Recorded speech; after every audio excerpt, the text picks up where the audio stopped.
வணக்கம். இது நம்ம கிச்சன். இது நம்ம கிச்சனில் நம்ம இன்றைக்கி என்ன பண்ண போகிறோம்னா தவளை அடை பண்ண போகிறோம். இது ஒரு ட்ரெடிஷ்னல் ரெசிபி. இது பாட்டி காலத்து ரெசிபி. நம்ம இப்போ கல் வச்சுருக்கேன் அடுப்பில். இது சூடாகிட்டு இரும்பு இழுப்பச்சட்டியில் எண்ணெயை விட்டு வாக்கணும். இதுக்கு எண்ணெய் கொஞ்சம் கூட தேவைப்படும்.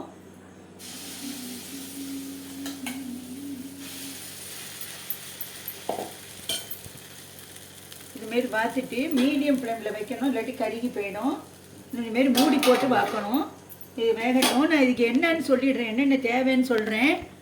1.5 டம்ளர் பச்சரிசி, 1.5 டம்ளர் புழுங்கரிசி, 1/2 டம்ளர் கடலைப்பருப்பு, 1/2 டம்ளர் தோரம்பருப்பு, 1/2 டம்ளர் உளுத்தம்பருப்பு, 1/2 டம்ளர் பயத்தம்பருப்பு, கொள்ளு 1/2 டம்ளர், பயிறு 1/2 டம்ளர் எடுத்துக்கணும். தேவையான அளவு மிளகாய் வத்தல், பெருங்காய ஜலம், உப்பு இதெல்லாம் போட்டு ஒரு கோர்ஸ் பேஸாக இந்த பருப்பு அரிசியெல்லாம் 3 ஹவர்ஸ் நல்லா ஊற வச்சுட்டு வடிகட்டி கோர்ஸ் பேஸாக அரைச்சி எடுத்துட்டு அதுக்கப்புறம் அதில் கருவேப்பிலையில் போட்டுட்டு பெருங்காய ஜலம் இன்னும் கொஞ்சம் விட்டுண்டு நல்லா இவ்வளவு நிறைய 2 கை நிறைய அளவுக்கு தேங்காயை துருவி அதில் போட்டு கலந்துக்கணும். இல்லை தேங்காய் பல்லுப்பெல்லாம் போட்டு பண்ணலாம். எல்லாத்தையும் போட்டுட்டு இந்தமாரி இது பண்ணணும். இது வேகட்டும். இது வெந்ததுக்கப்புறம் நம்ம திருப்பி போடுவோம்.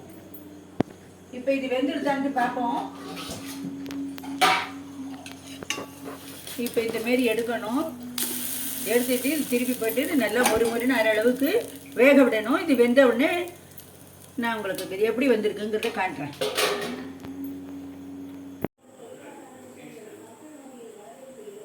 இப்போ இது நம்ம எந்த அளவுக்கு வந்து திருப்பி பார்ப்போம்.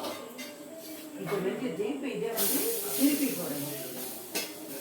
திருப்பி போட்டதுக்கு அப்புறம் மறுபடியும் கொஞ்சம் எண்ணெய் விடணும்.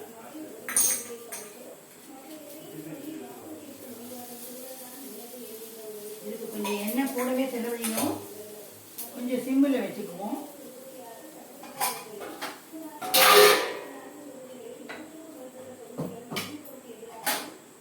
வேகட்டும். வெந்ததுக்கு அப்புறம் பார்ப்போம்.